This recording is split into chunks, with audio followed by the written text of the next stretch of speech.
되시게 된 게 이제 안철수 의원. 선거 이후에는 다시 이제 네. 한동안 좀 어떻게 지내셨는지. 저는 우리나라를 이렇게 멈춘 상태로 보거든요. 어떻게 하면 한 단계 도약하는가, 전술국가에서 어떻게 전략국가로 가는가, 추격국가에서 어떻게 선도국가로 가는가, 이 문제를 저는 아주 중요하게 보거든요. 대선 때 제가 안철수 후보의 상임선대위원장 맡은 거는 그 추격국가로에서 선도국가로 올라가는 그 일을 하는데 큰 장애가 대한민국의 정체성 자체가 손상되고 있다는 점을 중요하게 봤거든요. 그래서 그거는 대한민국 정체성이 흔들린 상태에서는 어떤 도약이랄지 전진이 불가능하기 때문에 일단 그것부터 좀 제대로 자리를 잡게 해야 되겠다. 그래서 그것을 이제 하기 위해서 상임선대위원장 맡았죠. 그래서 이제 일단 저는 이 대선을 통해서 할 수 있는 일은 했다고 생각을 해요.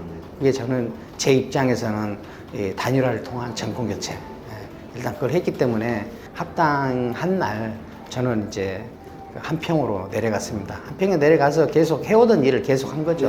거기서 기본학교 운영하고 있던 것도 기본학교 운영하고, 그 다음에 또 글 읽고 글 쓰고 또 뭐 이런 일들을 계속 했습니다. 정권 이제 교체된 다음에 내려가셨는데 지난 1년 우리 뭐 정권에 대한 평가도 좋고 아니면 그 1년 사이 어떤 대한민국의 변화랄까 이런 걸 좀 어떻게 보셨을까요? 제가 상임선대위원장을 맡아가면서까지 대선에 그렇게 어떻게 참여하게 된 가장 큰 목적이 대한민국의 정체성부터 일단 확립하자 하는 것이 목적이었죠. 그런데 지금 윤석열 대통령의 1년 동안에 여러 가지 그 말도 많고 비판도 많고 그렇지만 제가 생각할 때는 제가 대선에 참여할 때 목적으로 가지고 있었던 그 일, 즉 대한민국의 정체성을 지키는 일, 그 일은 잘 돼가고 있는 것 같아요. 예.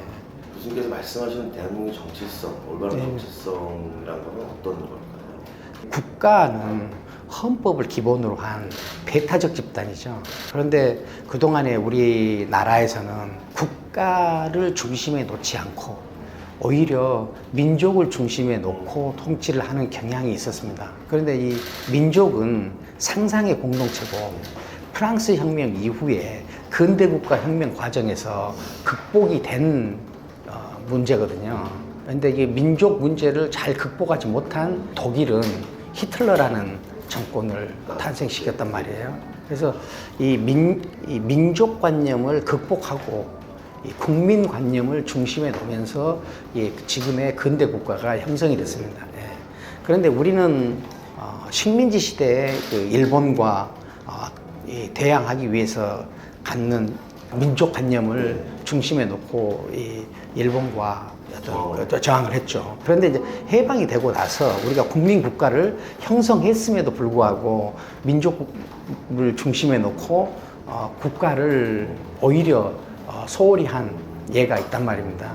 지금은 대한민국 국민으로 살고 있고 대한민국 헌법을 함께 지키고 그 다음에 대한민국에 세금을 내고 대한민국의 군대에 의해서 내 재산과 생명이 보호되고 이런 그 배타적 어떤 국가 개념 안에서 우리가 살고 있잖아요. 그럼에도 불구하고 일군의 이 정치 세력들이 민족을 중심에 놓고 그래서 예를 들어서 대한민국을 적으로 놓고 싸웠던 사람을 민족관념을 중심에 놓고 해석하면서 더 높이는 결과를 오고 대한민국을 위해서 싸웠던 사람들을 오히려 소화를 하는 그런 일들이 벌어졌거든요.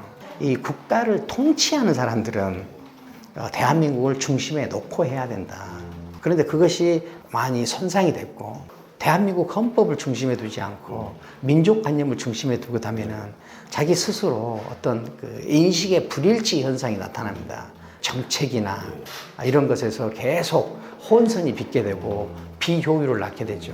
그래서 저는 그런 점에서 국가 정체성이 많이 흐트러져 있다. 보수가 됐든 진보가 됐든 대한민국의 보수, 대한민국의 진보가 돼야 됩니다.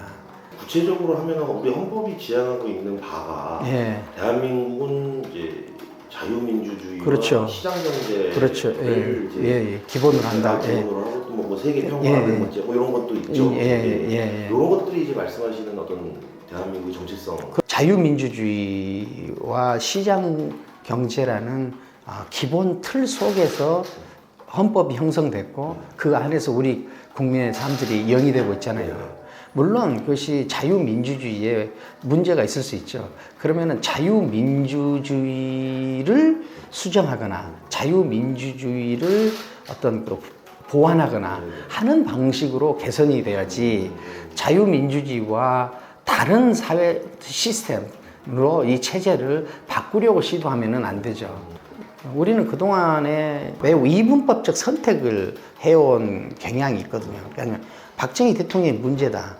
그러면은 박정희 대통령을 비판하고 박정희 대통령 안에서 문제가 있으면 그것을 보충하고 고치고 하는 방향으로 박정희 수정으로 가야 되는데 박정희 대통령이 싫고 비판적인 시각으로 바라보게 되면은 바로 뭐 김일성한테 가버린달지 그런 문제를 제가 지적하는 것입니다. 이 국가를 통치하는 통치 그룹 안에서는 이런 일이 있어서는 안 되죠. 교수님께서 말씀하시는 선도국가로 가야 될 때다. 예. 추격국가와 선도국가의 개념은 어떻게 좀 이해해요? 추격국가하고 선도국가는 전술국가와 전략국가의 대비와 매우 가깝습니다. 전술국가는 짜진 판 안에서 사는 삶이거든요.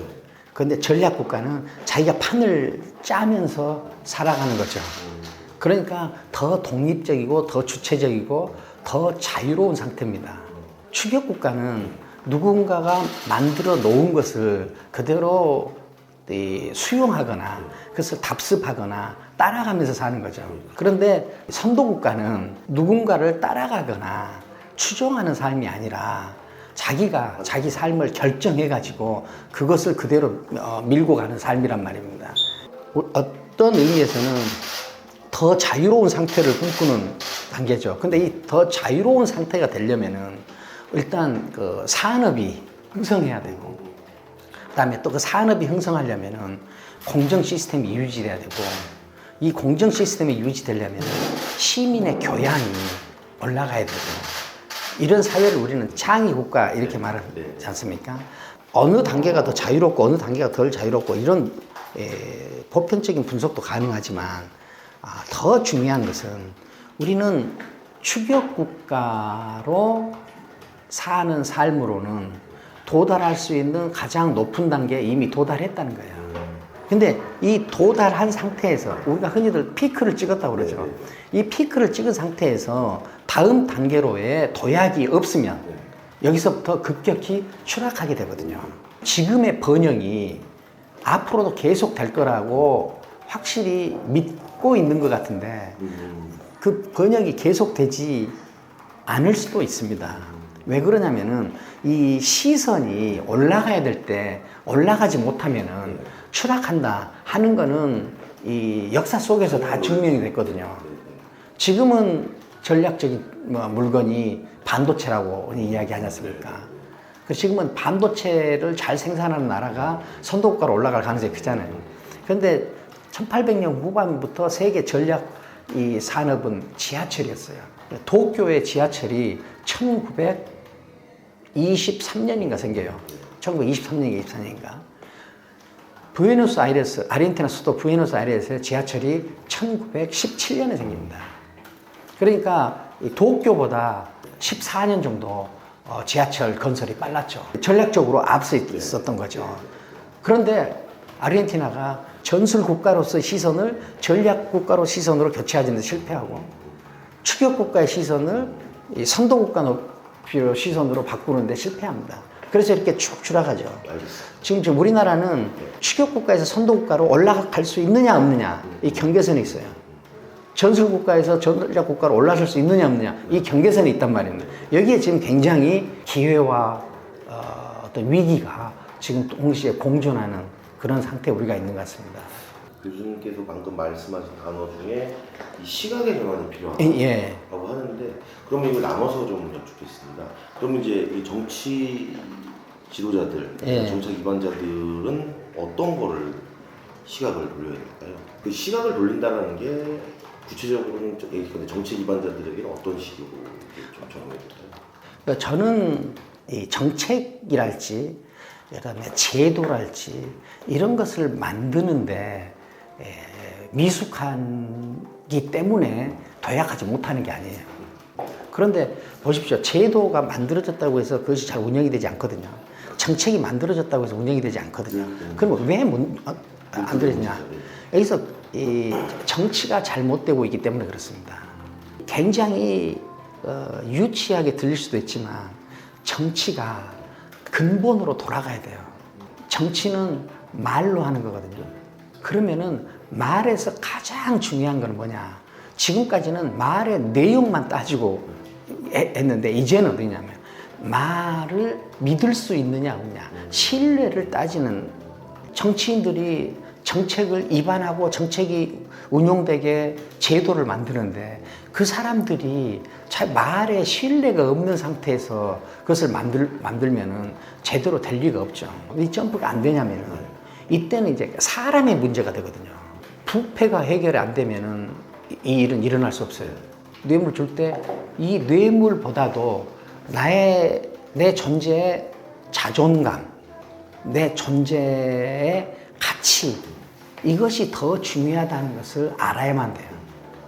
그래야 청렴한 정치가 가능합니다. 부패를 해결하는 방법은 사람이 바뀌지 않으면 해결이 안 되거든요. 선도국가는 지식 생산국이에요. 추격국가는 지식 수입국이거든요. 지식 생산은 무엇으로만 가능하냐? 질문으로만 가능하거든요.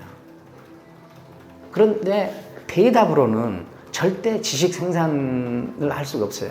그런데 대답은 누가 만들어 놓은 지식과 이론을 먹었다가 그대로 다시 뱉어내는 일이란 말이에요. 그렇기 때문에 이것은 인격적인 문제가 아니에요. 이건 기능의 문제예요. 그런데 질문은 내 안에 있는 궁금증과 호기심이 안에 머물지 못하고 밖으로 튀어나오는 일이란 말이에요. 이 궁금증과 호기심은 자기한테밖에 없어. 이 세계 유일해. 그래서 질문은 기능의 문제가 아니라 인격의 문제예요. 그러니까 이게 왜 전술국가에서 전략국가로 올라가는 것이 힘드냐? 추격국가에서 선도국가로 올라가는 것이 힘드냐? 이것은 기능적인 삶을 인격적인 삶으로 바꿔야 되기 때문에만 그래요. 종합 뉴스통신사 뉴스핌 20년. 이제는 성년으로 성장했습니다.